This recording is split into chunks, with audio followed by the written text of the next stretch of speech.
Well, congratulations to Donald Trump. You've just managed to get your guy in Canada beaten in the recent elections, and Mark Carney, the Liberal, has won on the coattails of your hostility to your neighbour. We take a look at the election result and ponder if it means anything for Scotland or indeed for Keir Starmer, who is cozying up to Trump rather than confronting him as the Canadians have done.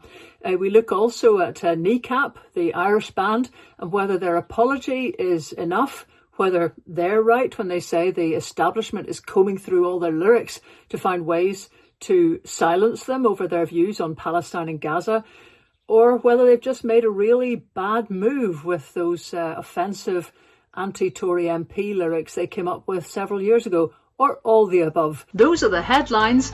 Now for the podcast. Hi chums, and welcome to this very last edition of the Lesley podcast on Skype. I'm an evil swine here, leaping in with that one. Yes, it's we will be switching away from Skype next week, which will be of no interest whatsoever, have any impact on it's switching away from everybody. It's not like we've turned our back on it. It's just it's being subsumed into Teams or something, and that doesn't work for us. So we'll be Zooming, I think, instead then, will we? Oh, yes. A couple of Zoomers here, I mean, yes. in the modern He's parliament. quite right. Yeah, dare I say, speaking of Zoomers, it was an interesting lineup, I felt, on BBC Debate Night this week with Stephen Mountain, the Tory MSP, Torquil Crichton. No, stop. It's Edward Mountain. Edward? Why did I put Stephen Mountain in? Because you got Stephen Jardine in your head.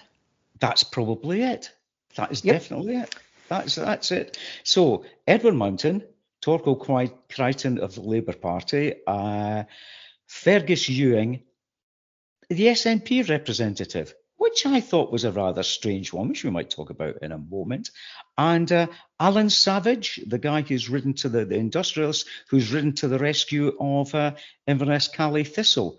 And I thought he was a most interesting guest. Very different from what I was expecting.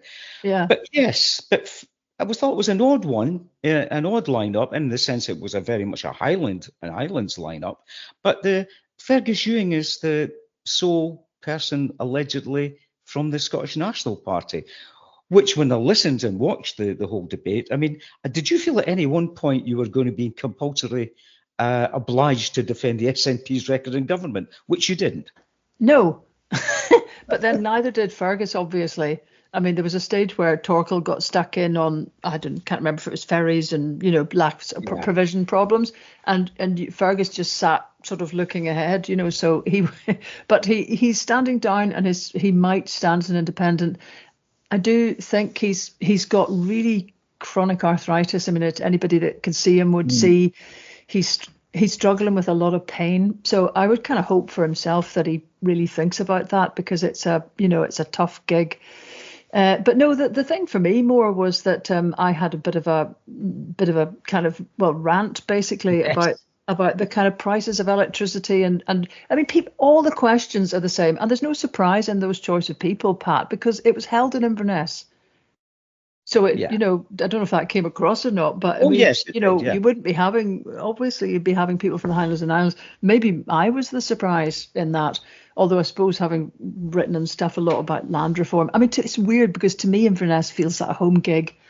Yeah. Honestly, it's strange, but there you are. So lots of questions kept coming up about the problems with health, the problems about provision. And it's true that, I mean, so many parts of the Highlands and Islands are basically DIY communities and have been. I can remember discussing this when I was on the wireless, and that's 10, 15 years ago. So it's only got worse. There's been the resignation of a vascular surgeon at Raigmore Hospital saying that he doesn't feel that conditions are safe. So he's not standing back because he wants to retire. It's really his attempt to have a protest about health standards. And of course, there's all sorts of other problems that have just been there forever. My own mother's neck of the woods, Caithness, mothers there can't give birth in Wick Maternity Hospital. Wick Hospital. They have to come down to Inverness, which, is a rocky road at the best of times and unpredictable.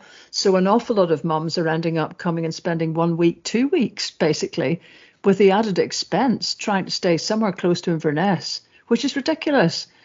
And I happen to mention that, dear old Norway, looking at Hammerfest, which is the world's northernmost town, they have a hospital in Hammerfest, actually the same population as Wick, albeit probably about 800 miles further north in the actual Arctic. And that hospital offers maternity care to people of Hammerfest. And just by the by, the problems about managing to recruit people and keep them, the Finnmark, and it's all online, and in English, so they're kind of trying to appeal to people from Firth of Norway as well. Finnmark puts a package of stuff together to make it attractive to people to go that far north. And it is that they will write off student loans, apply a lower tax rate, help with housing, key point, especially in Highland Scotland, and moving expenses, and then point out that in the very north of Norway, you're paying lower energy prices than you do in the already lower than Scotland, Norway. So this was when I sort of, a bit of my head started to blow a gasket, because the reason that you can have better, normal facilities in a country as dispersed as Norway, where, I just don't want to hear people talk about anything remote in Scotland, because nothing's as remote as Hammerfest, is because they have got their oil fund and they're using the interest on it. That was smart. Britain was not. Margaret Thatcher was not. But also because the hydro that predated the discovery of oil always belonged to the local councils, and they are truly local. So they spend their stuff on local things. And it's all that energy income that creates an equal society. And exactly the converse is also true, that when you have no energy income directly, you're struggling with all the problems of provision. And fair enough, people can argue too many health boards, sort of people not doing a good enough job in the SNP or something. But I'd love to see how Labour would correct this when they had a shot at it. The really annoying thing for the Highlands, and this is when I sort of slipped into rant mode, is that they should be paying nothing in bills if they were able to use energy on the spot in the same way as Icelanders do with their geothermal energy, or the Norwegians do with their council-owned hydroelectricity. If that was the case, if that was the structure of our energy industry here, then practically everywhere in the Highlands would be accessing the abundance of renewable energy, and they would be able to coin that in and turn it into services, which is what every other normal country does. Instead, we're having these arguments about, how do we manage to stop the second Highland clearances was one question. Yeah. Well, that's the one that prompted this, actually, because other people were saying, I don't know, maybe if we made the roads a bit better, maybe if we have, come on. We need to flush the Highlands and, the rest of Scotland and rural Scotland with money, with income that comes from the energy that currently is waltzing off into back pockets, shareholders and all the rest of it, and then leaving people with amongst the highest bills in Europe. Yeah, well, the person on the panel who seemed to agree with you about privatisation was Alan Savage, the industrialist, who went into a rant about Margaret Thatcher, about privatisation, and was in agreement with the fact that privatisation and Brexit had been an absolute disaster, and that was not addressed except by himself and yourself. I don't know. Just the rest of them will not touch it. And since then, this has had quite a life of its own. I didn't know, because I can't remember where I was after that. Oh, yeah. After the debate night in Inverness, then the Denmark film was being shown in Kneecap, and then the following night in Granton and Spey. So I was kind of a bit off-piste and not really watching what was going on. It was people were coming up to me at Kneecap, which was a very jolly gig, and kind of saying, have you seen, there's that clip of you ranting. It's going around Facebook. And I think it was mostly a friend and a brilliant actor, Dolina McLennan, who's a Highlander herself, and played a starring role in the original The Cheviot, the Stag and the Black Oil play. Anyway, Dolina had fired that round on Facebook, so an awful lot of people had seen it. So it was kind of getting talked about, the rant, in a lot of Highland circles, which I was quite unaware of.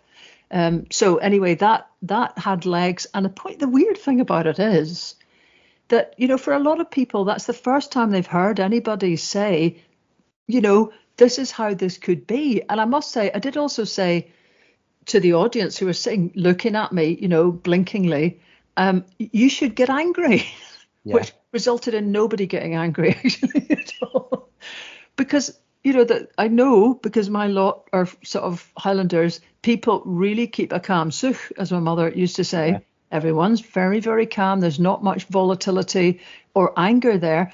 But if you just sit politely letting this stuff go on, the Highlands will be empty. And I don't know how to turn this around, because obviously there's representative, systems, and there's going to be elections and so on. But, those people who stand will be wedded. I mean, Labour are wedded to a UK grid, a UK energy system, taking our energy and using it to plug the gaps down south, and without dangerously strolling into the Spain-Portugal lights out scenario. Clearly, there's worries about energy in the most populous parts of Britain.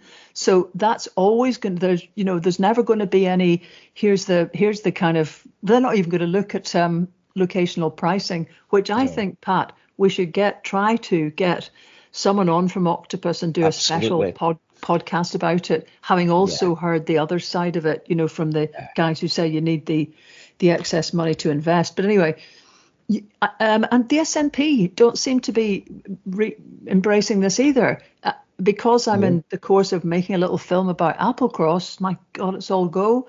I've been looking at what's been said by John Swinney about Greg Jackson from Octopus, who's saying if Scotland was just its own little kind of sort of section for purposes of pricing, it would have the cheapest energy bills in Europe. Now, that's kind of pretty tasty looking. John Swinney has said so far he's not convinced. Well, I mean, I would like to hear a heck of a lot more about that. And if any broadcasters are listening, I know it's tempting to ask about the small beer, but how about the big beer? How about this? How about the entire profile of our energy pricing in this country? Does nobody just want to haul the main actors on and put them through their paces? Because, we'll try, but we may or may not get them. And somebody should be really pressing John Swinney to explain why he's not backing something that on the face of it, and I'll quite grant you it might be more complicated, but on the face of it looks like a game changer for Scotland. Yeah, because I understand Ed Miliband's position. I don't agree with it when he said he won't split the country's energy market into regions if it raises people's bills. But he's quite happy having a UK-wide energy policy if it raises people's bills in Scotland, which is the highest rate of fuel poverty in the UK. It just actually beggars belief. And this is my ranty voice coming on. It beggars belief where the energy is being sourced should pay the most for it, and we have the highest rate of fuel poverty. But the thing about it, going back to the hospitals area as well, Lesley, that was the very first question that was raised, and I noticed for the first two questions you were first up both times. We'll get back to that. But the hospitals question, it was all about centralisation and drawing in. But do you think there's an ideology that permeates right across all the political parties, which is about centralisation and drawing towards major population areas and forgetting about people on the so-called periphery? Well, yes, because, this flows from something we talked about a while ago, which is boring sounding National Planning Framework 4. This is the change that the SNP put through, which is the guidance issued to all planning authorities that's supposed to guide their thinking for the next 10 to 15 years. And basically, it's an urban template applied to local Scotland.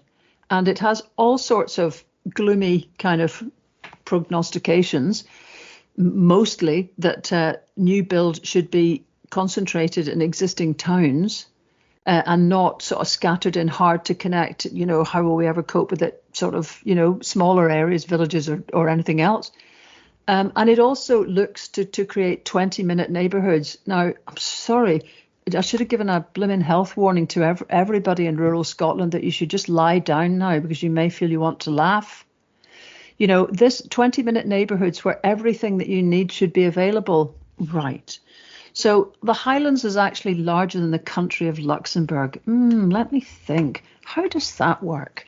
You know, people are actually 2 days travel in many cases from, you know, key services. So ain't going to be no 20-minute services there, but there it is in the NPF4 as a goal that planners are supposed to reach. So, you know, we currently don't have anything that's basically rural shaped in exactly the same way. Some people I've spoken to who know about these things say that this is Scotland just rubber stamping a kind of, I don't see the country view that the British planning system has always had, and that nothing is particularly rural shaped. And for sure, on the ground, that is absolutely what it feels like. Yeah, I mean, it does feel like that. I mean, the other thing that came up from it, Lesley, is the fact is not only is it higher pricing up here, the highest rates of fuel poverty, but the actual energy that's being produced up here is being transported down south. And one of the things that you notice, and my head just about exploded with this, that Moray West Wind Farm can power half the homes in Scotland, but it doesn't. You know, and where's the energy going? Yes, well, I was writing that column, which was in the Sunday National, sort of running around. So I didn't have, I mean, and actually you would find it very hard to source exactly where it's going. But I'd assume that's exactly what all the hardware is for in the northeast of Scotland, is to take that energy into the grid and then whack it down the subsea connector that's just been established off Aberdeen to pull it down to England. Yeah. I mean, that will be presumably where the bulk of it goes. I realize, sorry, this is mixing everything around, but I realize it didn't. And just a wee point on the previous question, which is this thing about hospitals and health and so on. One thing that occurred to me, because recently the Belford Hospital in Fort William was kind of saved. It's been being about to be shut. And again, I remember doing a speaking out program from Fort William about this when we were about to go live. The guys had organised a pipe band, and I was just about to speak when everything was basically completely overridden by this fabulous pipe band, just showing that the whole community was behind the bid to save the hospital. Now, that again has got to be 15 years. So they've finally had a reprieve. What the aim at one point, and it might even have been actually from the Labour government at this point, not quite got my dates right, but it was to try and amalgamate Oban and Fort William, which people who live in that area will realise, look, on paper like they're kind of close and kind of ain't really. And one of the things that came up in that conversation was that there's increasing move towards specialisation, and what hospitals need in the Highlands is generalisation. They need generally capable people a lot of the time. Now, that's not to say they don't need specialists, of course. But for a lot of the smaller hospitals, and in fact, this is, funnily enough, a thing that's advertised in Hammerfest for their hospital. It says that an advantage of coming to work there is that you have to be basically a kind of, you know, jack of all trades, really. You have to be more of a generalist, more like almost a GP, albeit with higher skill levels, perhaps, and some specialisation. But the point is, it's the specialisation that is causing some of the problems. And the other thing I remember was the housing. You know, even GPs are finding it hard to get housing. Or the next thing is that their spouses or partners don't get jobs. So there's all sorts of bits all the way along the line that create problems. And you would think, you would want there to be like a task force, the same way as Finnmark County has done in Norway, to say, look, things are not going to drift in here easily. We need to get this thing by the neck and just absolutely put a really tasty bit of offer together, which we then can deliver to manage to keep our health service afloat. Yeah, I'm sticking with the health service, Bennett, because I was stunned when Edward Mountain's solution to all of this was, well, instead of folk from the Highlands and Islands having to go to Dundee or Edinburgh or Glasgow for treatment, why don't people from Dundee, Edinburgh and Glasgow not come up to Inverness for treatment? And I thought, well, that was just absolutely emblematic of the problem, which is local services should be for, I'm sounding like the League of Gentlemen here, local services for local people. You know what I mean? let's have services that are appropriate for people who live in that area, provided in that area, so folk don't have to travel across half the country to get vascular surgery. No, anybody. I mean, I thought that was a really weird one to come up with. It was a weird one, but I think he was trying to sort of say, well, if there's a choice between where people go, surgeon wise, put them here and let them come, and let folk travel up the A9. Boy, then we're on to another one, right? Yeah, so you're quite right. Let's not even go there. It's a crazy one, but it needs really specific treatment for the Highlands and Islands, and somebody could do it if the political will was there, and it needs to be there. Yeah, the other odd thing, because it leapt out at me, and I thought I'm going to have to go back and listen to this again, was Torquil Crichton. I want to say Torquil Crichton all the time. It's the quit and the wit in there. So Torquil Crichton said, relating to he refused to say it was like the Highland clearances, and I get why. He said, white Western Europe is in decline. We're all aging and the demographics are going the wrong way. Nobody picked him up on that. I thought that was a really weird statement to make. And I'm not absolutely certain what he was getting at there. But it did sound distinctly dodgy to me with this reference to white Western Europe is in decline. Now, I don't think he was meaning anything racist by this or the Great Replacement theory, but I thought it was a really odd way to put it. But that was just me. And I think I've known Torquil for ages, and actually, despite the fact that he's Labour and I'm not, he is a pretty good guy. He came and supported Egg a lot. He gave me a wedding present, which is a lovely thing. It's still on the wall, which is an Ordnance Survey map of Egg with all the important points that happened during the buyout and our years on all of it, written in Gaelic on it, which is really, it's such a special thing. So, he was, we're on different sides of the fence. He's, I think, probably very close to Brian Wilson since they come from Lewis. So I think he's been quite affected by Brian's outlook on things. It's a free world. But yes, there's a definite problem. And he's also very big on land reform. So the thing is, anybody who knows what the clearances were like would just hesitate before they sort of start talking about, a reenactment of that, because the brutality and kind of finality of it was unbelievable, and the numbers of people shifted and the forced nature of it. But of course, the young people in the Highlands who are using that are deliberately trying to evoke that sense of compulsion, albeit now 150, 200 years later. And maybe his thing about kind of that, it's funny, actually, I must have dozed off at that point, well, something, whatever, because I don't really register it. But I think he's always trying to set what's happening in Scotland and the Highlands in a wider look. We can't really do much about it because, look, the whole of Western Europe's got the same problems kind of snash.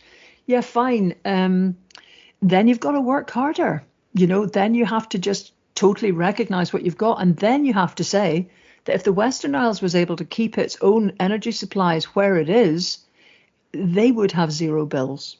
Yeah. Because they have a tiny energy use.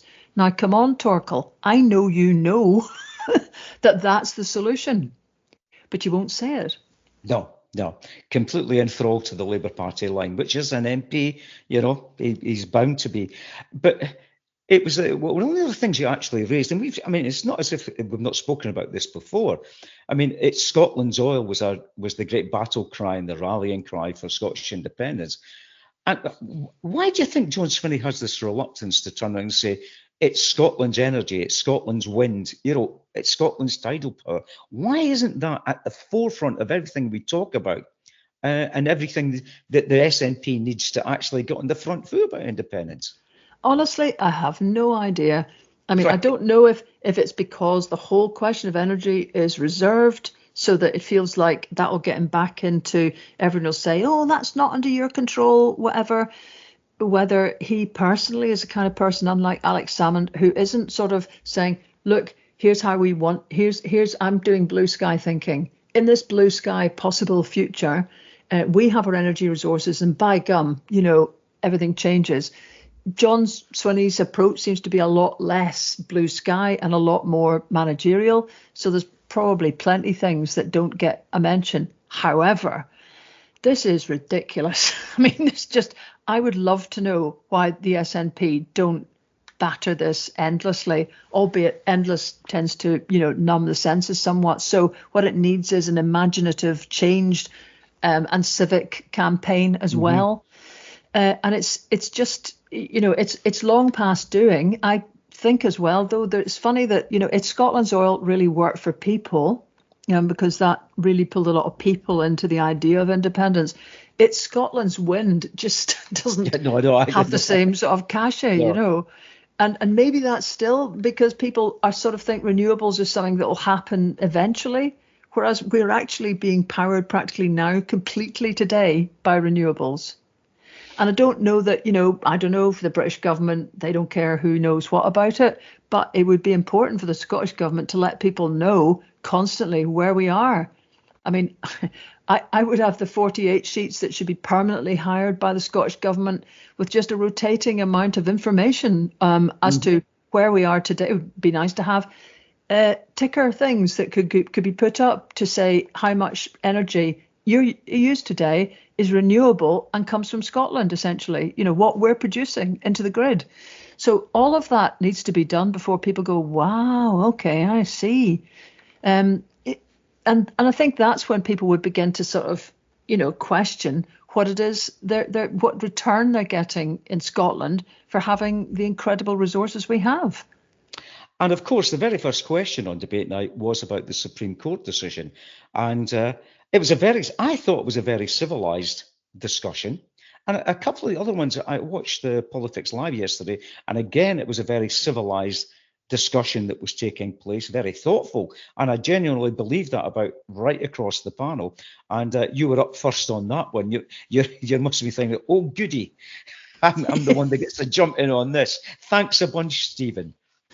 Yes. Although I think it was, I think the way that sort of worked was it was probably pretty apparent that I would have a bit more of a kind of, look, basically trans people can't dematerialize.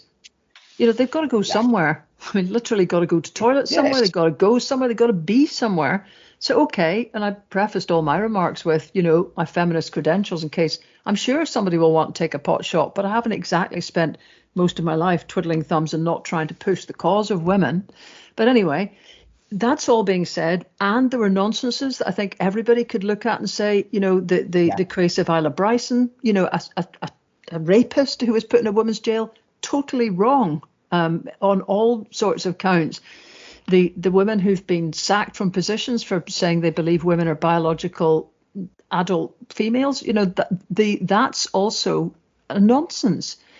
So that's fine. And probably the balance, I think as we discussed before, the balance had shifted so that 0.45% of the population, trans people, are affecting, actually the rest completely. Men don't seem to worry so much. Yep. But, certainly the women-only spaces, that's a pretty large percentage on the other side, 51% of the population.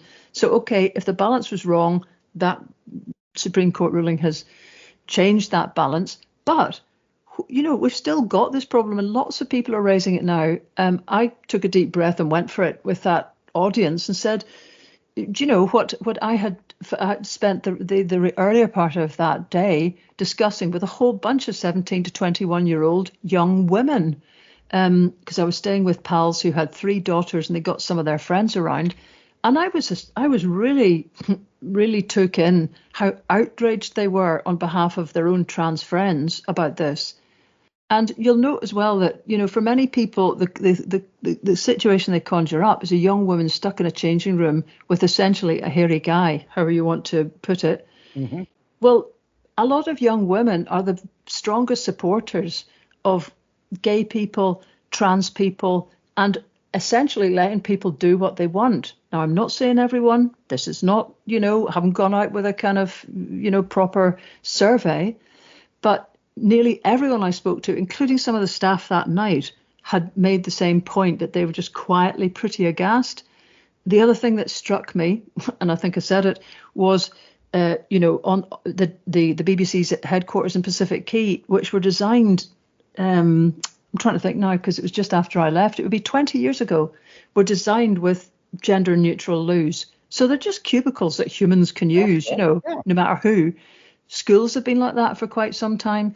The station that I got on the train at Kneecap, similarly, it has one gender everything sort of Lou.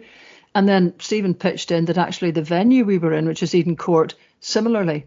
So, there's ways to sort all of this stuff without making people feel there is no place for them in society. And I think actually now we've got the stage that the ruling's through.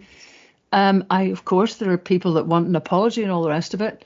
But, we can't ask people to dematerialise. We don't want to do that. I don't think most people do.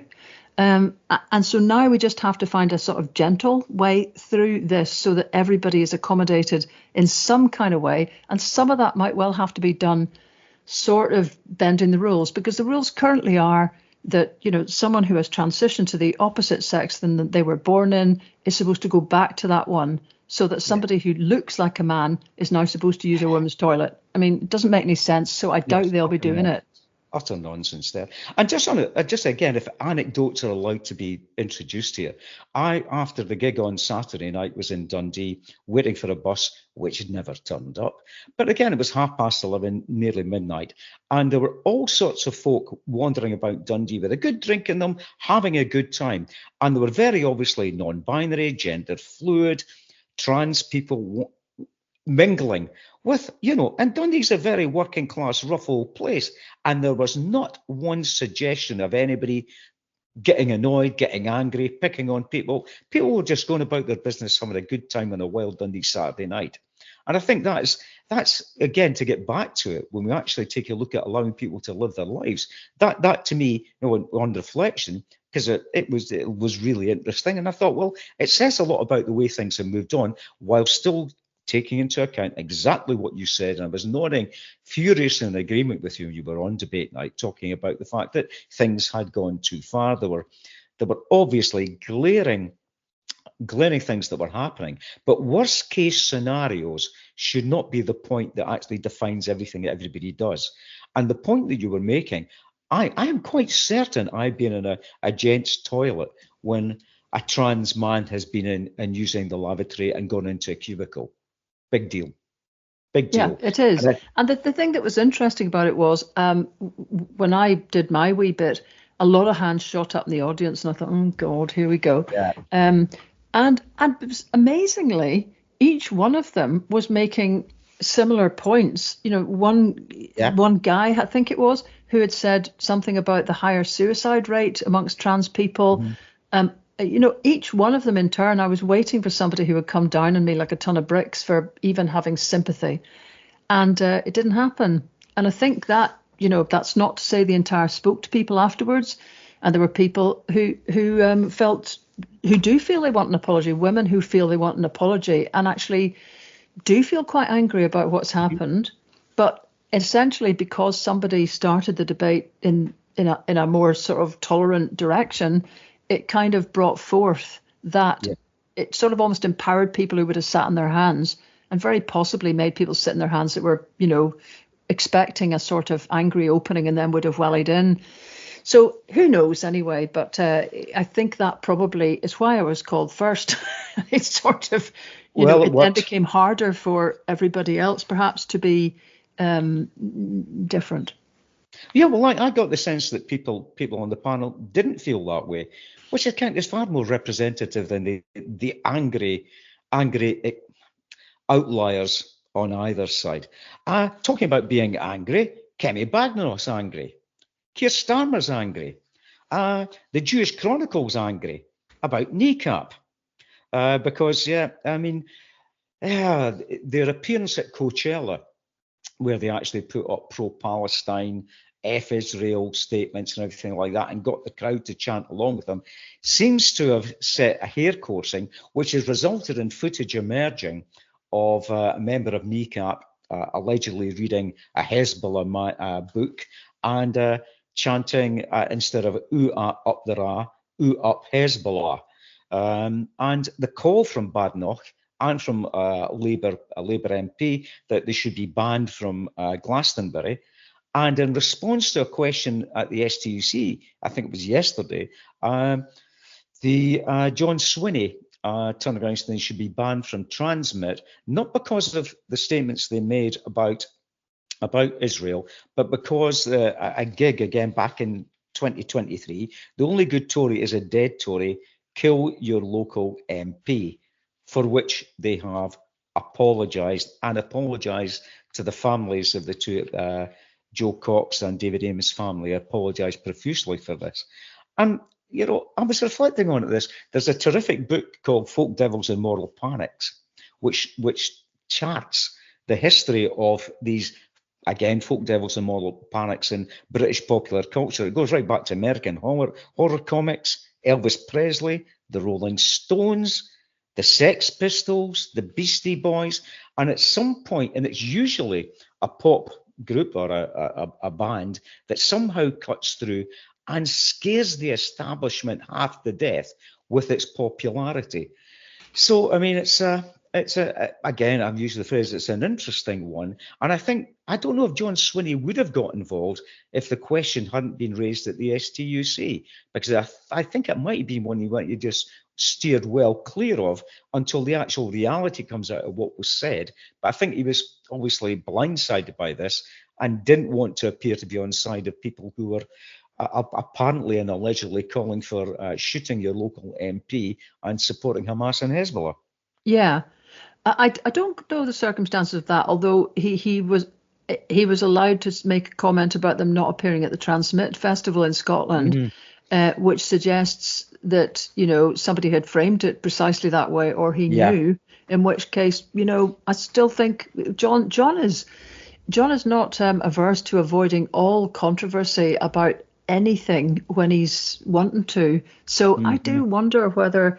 This is now looking like a kind of we are the sensible people, and it's a bit like the Keir Starmer thing. We're not scared to call a spade a spade. And actually, I think the SNP have long had a terror of being associated with the Irish struggle. I mean, during the independence referendum, there was no crossover at all to anything in Ireland, in case it sort of reminded people of shooty gunnies and kind of, the experience of Irish independence. There's been a tremendous effort put in to kind of create clear green water between the two islands of Scotland and Ireland in that respect. So it could have just looked like that, that he was not going to get had up for what these guys said. But I mean, their statement, I mean, the wee bit in it, it's kind of, I think it's worth saying because, people can make their estimations. I mean, sure, for anyone whose father or, was murdered by the Islamic State fanatic that killed David Amess, it's just, she'd said she was gobsmacked at the stupidity of it. So the guys put out the statement, I think it was very overnight or very early this morning, and said to the Amess and Cox families, we send our heartfelt apology. We never intended to cause you hurt. But this is the thing they feel. Establishment figures desperate to silence us have combed through hundreds of hours of footage and interviews, extracting a handful of words from months or years ago to manufacture moral hysteria. Let us be unequivocal. We do not and have never supported Hamas or Hezbollah. We condemn all attacks on civilians always. It is never okay. We know this more than anyone, given our nation's history. So I think that's a very smart thing for them to have done, because they could just have sort of gone all, just gone huffy. I'm not apologising. We stand by everything we said. Okay, there's still a bit of a contradiction in there because clearly, that they're not saying that they didn't say it right. So there you are, and probably they'll be a bit more careful in their ad libs from now on. But still, it's a strong thing to do, to not hide and to come back and basically say what I suspect a lot of people will be thinking, because I had been probably like you, looking at a lot of the stuff they'd been saying about Palestine and retweeting it, so that they have now become almost the voice of the powerless people in politics everywhere who've got nobody that directly represents them. Although, who knows what might happen in the English local elections on Thursday? Oh God, yes. Well, yes. Just to say, folks, it's the English local elections on Thursday, and it's the Runcorn and Hellsby by-election. So it's an election for 4 Metro mayors. I'm going to run through it. In the west of England, Cambridgeshire and Peterborough, Hull and East Yorkshire, and Lincolnshire. So there's going to be mayors there, 14 county councils, 8 unitary authorities, 1 metropolitan district, and the Isles of Scilly. If you thought Scottish local government was confusing, the English one, and it should have been 21, but there's been a delay because of the reorganisation. So I think the forced merger of councils. Let's just call this for yes, what it is, right? I was being euphemistic there. Yeah, so we'll wait and see what happens there. But I'm looking at the polls. I think Labour could be in for a right doing here. They really could. I mean, it's going to be a low turnout. Sure, that's true. I think the thing is that I think it's at Runcorn and Helsby is the one that they look likely to lose to Andrea Jenkin, who's now standing. She was a Tory, standing for reform, and they had a majority of almost 15,000 in that. But the thing is that result will come in first. Because the constituency is counting overnight, which means that on Friday morning, when a lot of the local election results aren't in yet, that will create the narrative so that, to an extent, because it'll be more recognisable, it's one result. It affects, it's a by-election, so it feels like it's a big thing. Local stuff is hard to kind of relate to for people who are not in that local area. That might well be the thing that kind of begins to create the headlines that then subsequently the local election results, of course, they will be important, really, really important. But the Runcorn thing might well be the one that, and if Reform win that would be pretty amazing. Although, the pundits make the point that by-election victories don't usually turn into general election holds still. But nonetheless, it would be, at last, I'm not meaning that in a sort of at long last, but just finally, what everyone's predicted has started to happen, which is, Reform inching into English politics. Yeah, I mean, and I think I was looking at the mayoral one. I mean, just off the top of my head, Hull and East Yorkshire could be interesting to see how well Reform do in that mayoral election. I don't know if I didn't spend enough time on it because I'm being perfectly honest about it. I'd forgotten all about the local elections we spoke about last week. And Lesley reminded me about 5 minutes before we actually started. So I don't know if they've got a candidate there or not, but I'll be intrigued to see that. Well, again, look at these. We'll be super served with it from here on in anyway, on the airwaves, Pat. So Yes, yeah. But anyway, there's a Canadian snap election results. That's the second snap election.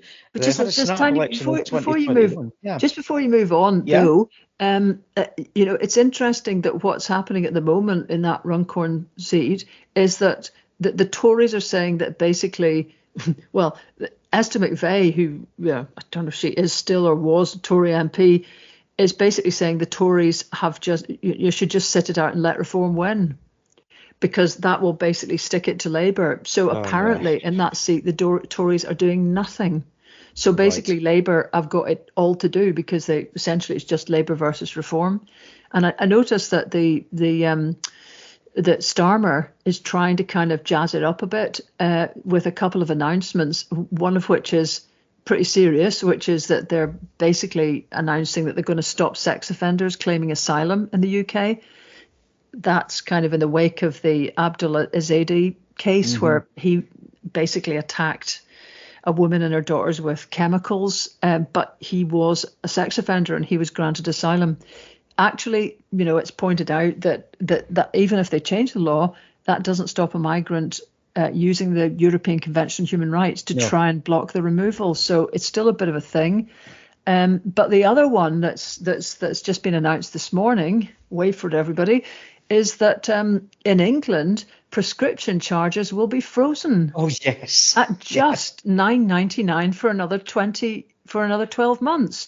And the press release, it's noted, brags about keeping charges below a tenner, as they note, because government press officers can be geezers too. But nobody notes that they're free in, I think, Northern Ireland and Scotland. Can't remember Wales. There you are, folks. That's the biggest thing that the British English government can come up with to try and appeal to voters in England, is that you'll only be charged 10 quid essentially per prescription. And if you're on anything, just you gross that up in your mind in a system that apparently is cost as much to make free as to charge, because there's so many people that have got, discounts and rights to get free stuff and all the rest of it. So well done, well done for that. Yeah, but Lesley, come on now.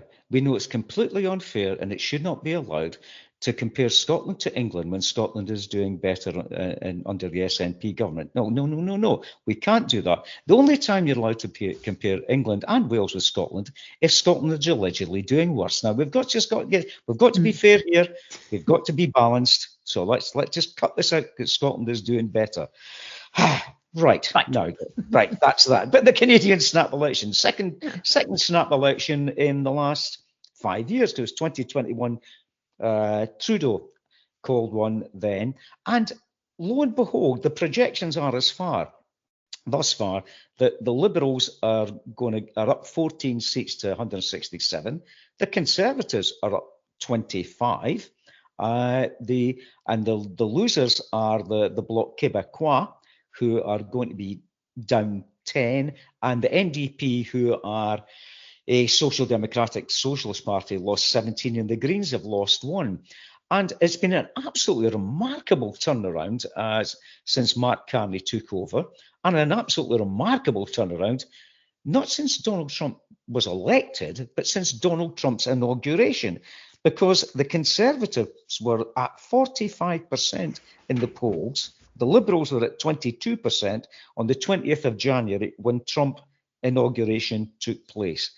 So I don't know what it looks like to you, but it seems to me as if there's been a whole lot of people who would have voted NDP just on the surface, and I'll be interested to see what happens later, voted NDP and Green, are now switched to voting Liberal in order to make sure the Tories, who are operating on a very Trumpian, cozy up to Trump basis, in terms of their policies, in terms of economic integration in the United States of America, they're saying, let's keep the Tories out because of the Trump effect. So the Trump effect has been absolutely remarkable. And he's got Mark Carney re-elected when it looked highly unlikely just a couple of months ago.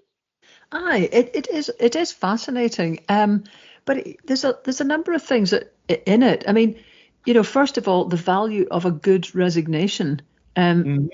Justin Trudeau resigned in January. Actually, I did have a wee look at the gap between Joe Biden resigning and the election. It's the same. It's 3 months. And it's funny because everyone felt that was too short a time for a new candidate to establish themselves. Whereas, Mark Carney, off he went. It's probably partly as well. The next thing is that Mark Carney was not a politician in January. So it wasn't like he was a senator or anything like that. He came from completely out with the whole sort of thing. I haven't looked myself to see exactly how that's possible. But it does make you think a little bit about, it's funny you don't see anybody saying, oh, that's not quite right. He should have had to do this, that. He should have been a member of parliament. He should have served time. And yet he's bounced straight into the top job by not actually, spending time in politics, but obviously in banking. There's people behind the scenes saying that he was kind of cute, which he obviously is in a sort of very sober and not really raising your voice kind of way, in that he had slowly begun to kind of move his way into the Liberal. He'd basically said he was a Liberal supporter, a thing last year.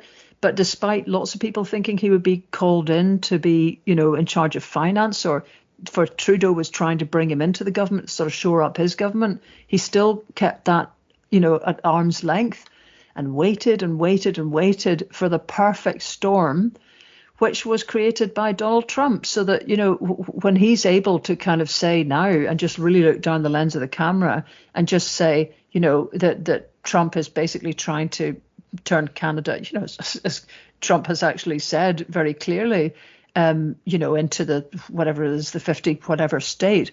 He's absolutely believable, and he's new. And it does make me kind of wonder a bit if there's any lessons in that. I'm not suggesting that that the SNP, for example, start to look at somebody who's just not even in politics. And it probably isn't even possible, actually. I'm still interested in how that is possible for the Canadians. But still, it's produced, and perhaps you could say that this would only have been possible if basically Trump hadn't whipped up such a kind of fervour and such a sense of alarm at kind of white boys or anybody rocking the boat. So suddenly you kind of look at somebody very sober and, you know, lacking charisma almost as Mark Carney, and you think he is just exactly what we're looking for. Oh, well, if it's sober and lacking charisma, I'm not saying anything about John Swinney. I mean, I think he's.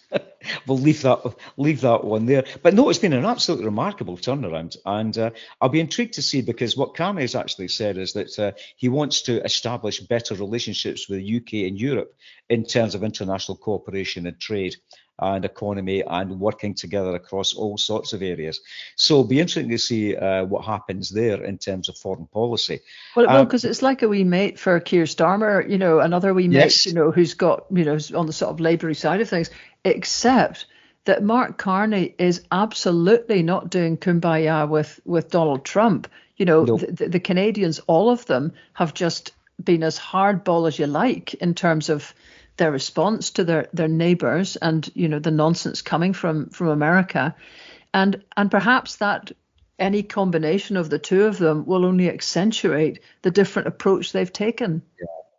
Well, I noticed that the placards behind Carney all said elbows up, and the placards behind the Tory leader all said change. So he was actually, yes. So, and it looks as if he's lost the seat as well. So that was the predictions being made by CBC, that despite his party doing better in the polls than they'd done previously. So it looks as if what will happen will be there'll be a minority Liberal government looking for support from the NDP, Bloc Québécois possibly, and the Greens. And I know this was, again, and I hope this doesn't seem too much of a leap, but I mean, I note that because I was going to be talking about it before we started talking about the elections, when the new Louis Theroux documentary, which is revisiting the Israeli settlers, I mean, he made a documentary about them before, and it's utterly remarkable, Louis Theroux, in the sense that what he does, and I go back to Alan Wicker, who was one of my heroes, because Alan Wicker used to go in and was very pleasant and just ask questions, didn't confront people, and then let the great and the good and the powerful condemn themselves out their own mouths. And he just nodded along with it. And that's the Theroux approach, which is, if people want to know what Israeli settlers about, I mean, and I do know already, so I've just seen snippets of this. I haven't watched the whole documentary yet. But what he does is he actually lets them articulate clearly what they believe in and where they come from. And one of the significant figures in this is Daniella Weiss, who is described as the godmother of the settler movement. I mean, and in the Jewish Chronicle, she's calling for the re-establishment of Jewish communities in the Gaza Strip, because, I mean, the Jewish settlements were removed from there under the Accords about 20 years ago. And just researching into her, and I mean, one should not condemn anyone from their parents, but her parents were members of Lehi, and this was described rather blandly in the Jewish Chronicle as a paramilitary organisation active during the British Mandate period. Now, you may not have heard of Lehi, but you may have heard of the Stern Gang. And the Stern Gang in 1948 carried out the Deir Yassin massacre. Around 250 men, women and children were killed, mutilated and raped, and survivors of the initial attack in this village were paraded through Jewish neighbourhoods and then summarily executed. And Lehi, just to give a background of where Daniella Weiss comes from, were actually collaborated and met with the Nazi foreign ministry in Beirut in 1940. And this has come out directly from Israeli sources, where they actually talked about working with the Nazis and creating an establishment of the historical Jewish state on a totalitarian national basis in an alliance and a relationship with the German Reich. And that was in Haaretz. So that's where Daniella Weiss comes from. And she has been, as it comes out in the documentary, has been tacitly approved by the ruling coalition. And over 50% of people who actually support the ruling coalition and vote for them are in agreement with our plan, not only to increase the illegal settlements on the West Bank, and the violence that's being conducted there, but to actually go into Gaza Strip. And they've got 500 families lined up to do it already. And she's already been into the Gaza Strip with the support of the IDF, carrying out surveys, ready to move families in there and move Arabs out. And when you see the documentary, you have Zionist rabbis describing the Arabs as camel jockeys and animals. So that's where they're coming from there. She's recent, if people don't think she's actually in with the establishment, she was a speaker at the Victory of Israel conference in Jerusalem in January, along with the Finance Minister Smotrich and the National Security Minister Ben-Gvir, promoting Jewish settlements in Gaza. And bizarrely, she's been nominated for the Nobel Peace Prize by two Zionist professors at Ayalon and Ben Gurion University. So if anyone doesn't know about the settlements, please watch the Louis Theroux documentary. And if you want to, this is who we are involved with. This is who governments are refusing to condemn. This is the government that David Lammy met with, the foreign minister, quietly and in secret, did this, despite all the pious words that issue from David Lammy and Sir Keir Starmer's mouth and the Labour Party in general about, isn't it appalling what's happening in Gaza? You're quite happy to meet with the foreign minister of the government that's carrying out these atrocities, these massacres, the genocide and the starvation of the Palestinian people. Absolutely. Well, I will watch that. I'm just seeing there's a really strong piece in the Guardian. We can put the link in by Ayalon, who used to run Israel's security agency and says, I'm sounding the alarm about our extremist government. And so he's basically saying, he spent 40 years basically running security in Israel. He was commander of the Navy, lots of different posts. And he says several weeks ago, with 17 other colleagues, I made a decision. The future of Israel as a Jewish and democratic state is so under threat that it is my obligation to sound the alarm. The 18 of them took out a full-page advert in 2 Israeli broadsheet papers, basically, saying that Benjamin Netanyahu is just clinging to power now for his own personal gain. So, I know we all live in hope that basically some internal voice will be found, and clearly there are voices plural now. I mean, his contention is that we are not the minority. 70% believe there needs to be a comprehensive deal done, and I'm sure if you probed into that, you would begin to get points where it doesn't all add up to anything that feels fair for Gaza. But still, the beginning point seems to be that these guys are now not going to be silent. So, you would hope there is something happening there. And can I just chuck in something just on a sort of cheerier note, which again, when you were talking about something you watched, there was something I watched where I went, my God, this is fabulous. And it is The Assembly. It's on STV. Oh, yeah. It's amazing. I mean, utterly, this is almost knocks Ted Lasso into a cocked hat. And anybody who's seen that and listened to us the last time about it, this is basically a group of autistic and neurodivergent people interview someone for a funny, honest and heartwarming chat. So, you might think to yourself, I don't know. I watched it and I watched David Tennant being interviewed. My God, it is the warmest thing you've ever seen. Because, I mean, I'm probably going to say the wrong thing here, but, a lot of the people who are interviewing him are sort of delightfully blurty. Instead of kind of thinking about how to tactfully put something, they'll just blurt out a question. And it really, really confronts the person they're speaking to, David Tennant. How honest is he going to be? Is he going to blink? Is he going to, not a blink? There was a lassie got up and she said, I think you like Madonna, don't you? And he said, I do. I like Madonna. And she said, right, are you going to Vogue with me? And so there's a moment where David, I don't know what I like Madonna, but what do you mean? So she gets up and starts doing the pointy arms and the kind of folding hands. And so he manages to do that. Then she gets down on the ground and starts kicking her legs up in the air. And there's a fabulous moment where you're thinking, are you going to do it? And he sort of looks and he thinks, oh God, in for a penny, and gets down there and starts. It's hilarious and so real. And the first one apparently was Michael Sheen.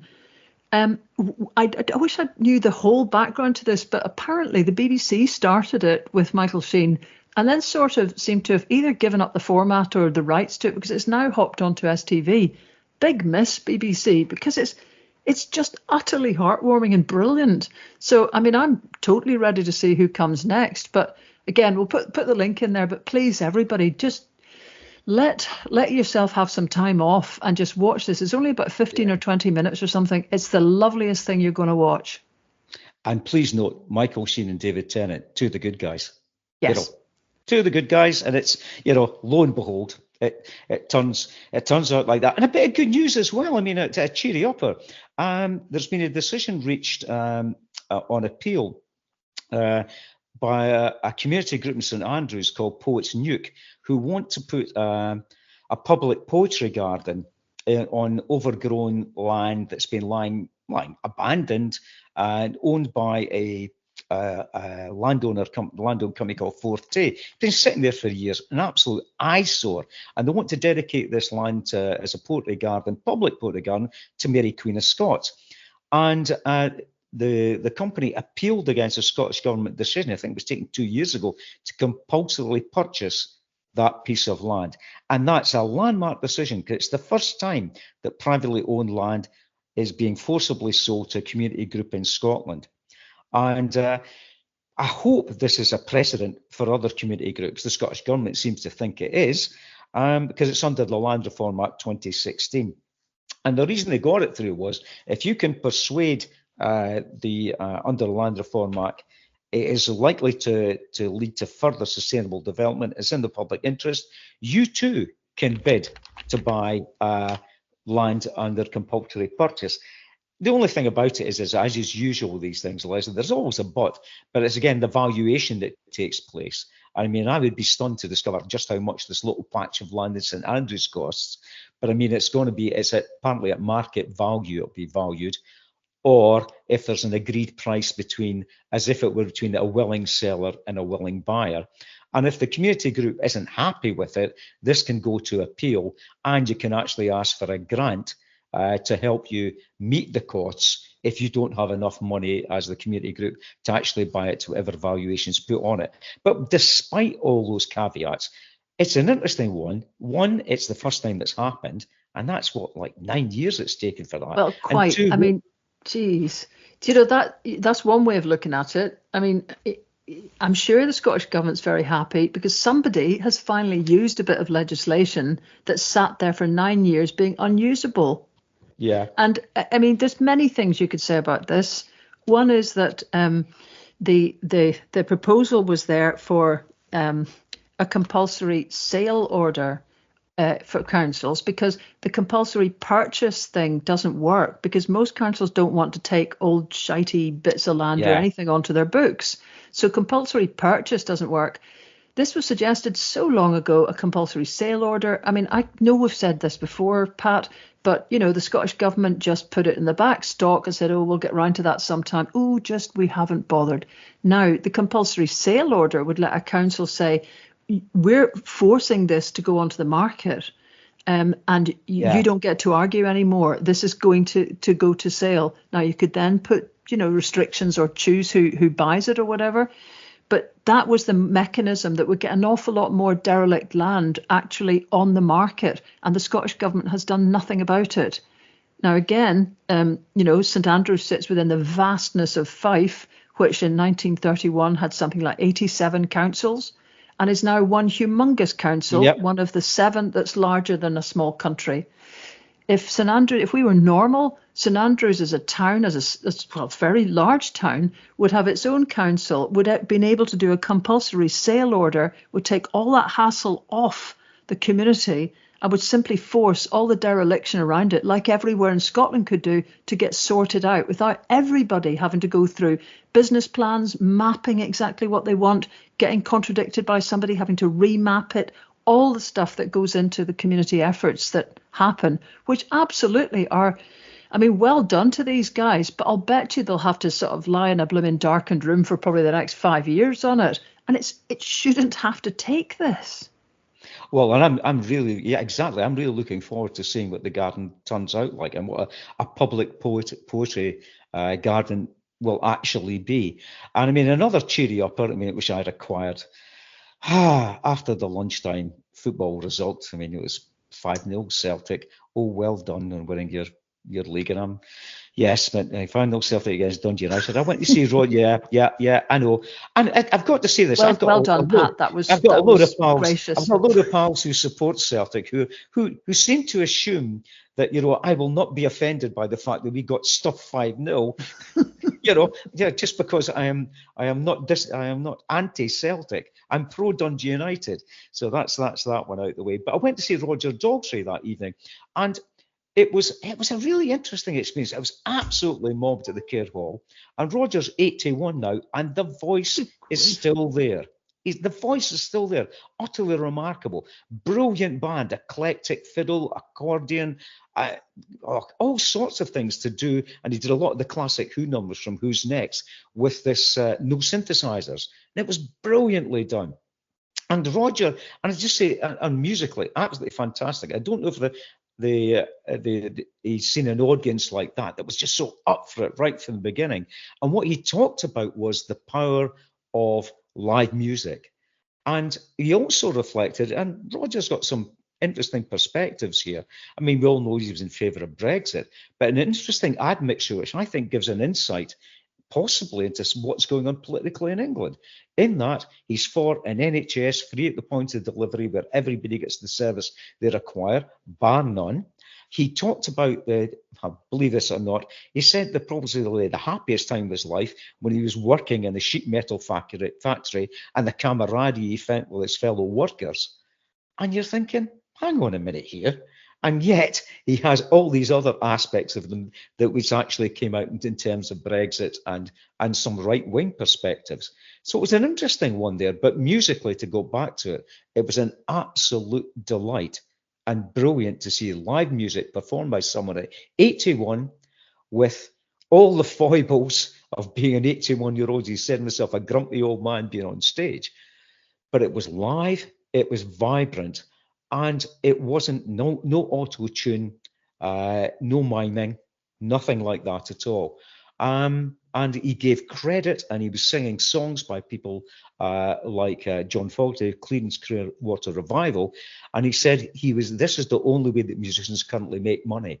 And he was talking about the way Spotify and all these digital platforms are absolutely ripping musicians off. And he deliberately played songs that were going to the state of Wilco Johnson and Taj Mahal and John Fogerty, because he loved them as singers-songwriters, and he wanted that music the money to go to them. But it was a remarkable gig, a remarkable gig. Mm-hmm. Right, so that's there grand. You go. Well, yes, okay. That makes a change. I would almost go over myself to go to that. Oh yeah, but as I say, if you actually split off the politics and mistaking Dundee for Glasgow, we requested the fact that we all take off our Rangers strips and support Arsenal against PSG in the Champions League semi-final. Thought, boy, have you got the wrong city, Roger. But anyway, we're forgave This is that. almost as big a mistake as when I was in Kneecap to show the film, mentioning that when the family came up the road to go to Caithness, in the epic one-day trip we used to crazy make from Belfast, we used to stay in Newton Moor.